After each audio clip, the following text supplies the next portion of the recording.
চট্টগ্রামের লালদিঘি মাঠে ঐতিহ্যবাহী বলি খেলা উপলক্ষে বসেছে বৈশাখী মেলা। এই বিষয়ে আরও জানাতে চট্টগ্রাম থেকে যুক্ত হচ্ছেন সহকর্মী হাসান রিটন।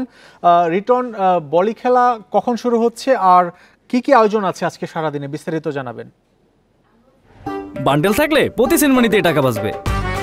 বিকাশ সেনমানি বান্ডেল কিনে জিতুন প্রতি লেনদেনে। দেখুন, ঐতিহাসিক যে বলি খেলা সেটি আসলে শুরু হবে আজকে বিকাল 4টায়। আমরা দেখছি ইতিমধ্যে বলি খেলাকে শতভাগ পরিপূর্ণ করার জন্য এবং শতভাগ উপভোগ্য করার জন্য মেলা পক্ষ থেকে যত রকমের ব্যবস্থা সবকিছু নেওয়া হয়েছে। আপনি জানেন যে এইবার চট্টগ্রামে যে লালদিঘির পারে যে বৈশাখী মেলা এবং যে জব্বরের বলি খেলা হচ্ছে, এই বলি খেলার যারা বিভিন্ন দূর দূরান্ত থেকে জিনিসপত্র নিয়ে এসেছিলেন তাদেরকে বসতে দেওয়া নিয়ে গতকালকে সন্ধ্যা পর্যন্ত এক ধরনের প্রশাসন পক্ষ থেকে কড়াকড়ি ছিল। আমরা দেখছি সেটি গতকালকে রাতের পর কেটে গেছে এবং আমি এই যে মূল সড়কে গতকালকে এতক্ষণ আমরা এখানে গাড়ি চলতে দেখেছি, আজকে দেখছি আসলে এখানে লোকজন নেই। অর্থাৎ যারা দোকান দূর দূরান্ত থেকে দোকান নিয়ে এসেছিলেন তারাই বসেছে। অর্থাৎ আজকে মোটামুটি এটিকে মেলার মতো মনে হচ্ছে। গত দুদিন ধরে এই মেলায় লোকজন বসা বসে নিয়ে এক ধরনের দর কষাকষি চলছিল, অবশেষে সেটি অবসান হয়েছে এবং এই মুহূর্তে মেলা জমজমাট।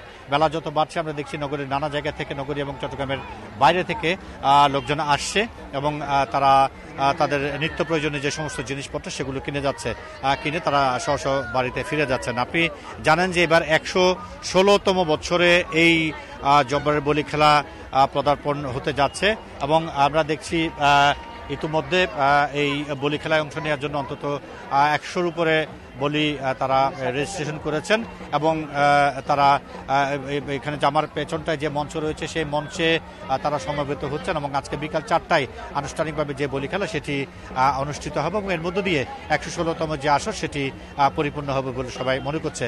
আপনি জানেন যে আসলে পরিবর্তিত পরিস্থিতির কারণে এবার আসলে অন্যান্য সময় আমরা দেখতাম যে লালদিঘির মাঠকে কেন্দ্র করে এর আশপাশে অন্তত 2 কিলোমিটার ধরে বলি খেলাকে কেন্দ্র করে বৈশাখী মেলা হতো, সেটি এবার কিছুটা আজকে যে বিকেল 4টায় বলি খেলা শুরু হবে, এখানে কোন কোন এলাকা থেকে অংশ নিতে তারা চট্টগ্রামে আসছেন?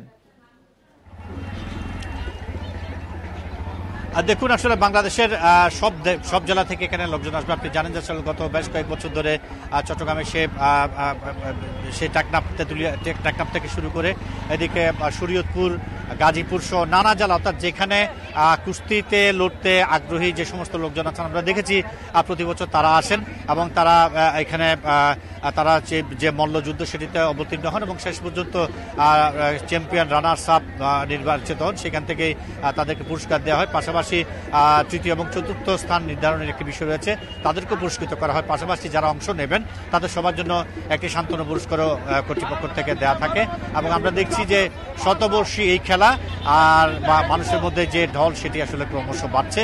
আপনি জানেন যে 1971 সালে যে বাঙালির মহান মুক্তিযুদ্ধ হয়েছিল, সেই মুক্তিযুদ্ধের সময় কিন্তু এই বলি খেলা এক মুহূর্তের জন্য থামেনি, অর্থাৎ সেটি হয়ে গেছে।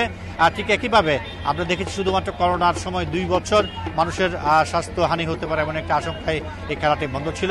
এরপর থেকে সবসময় সেটি হয়েছে এবং তার ধারাবাহিকতা এবার 116তম আসর চট্টগ্রামের এই লালদিঘি বলি খেলার মাঠে অনুষ্ঠিত হচ্ছে। বিকাল 4টায় বলিরা যে বলি ধরার জন্য যে মঞ্চ রয়েছে সে মঞ্চে উঠবেন এবং একে অন্যের সঙ্গে মল্লযুদ্ধ করে যারা শেষ পর্যন্ত টিকে থাকে তাদেরকে এখানে চূড়ান্তভাবে চ্যাম্পিয়ন এবং রানার্স আপ ঘোষণা করা হবে। এই হচ্ছে চট্টগ্রাম থেকে আমার কাছে বলি খেলা নিয়ে এখন পর্যন্ত সর্বশেষ। চট্টগ্রাম থেকে জানাচ্ছিলেন সহকর্মী হাসান রিটন।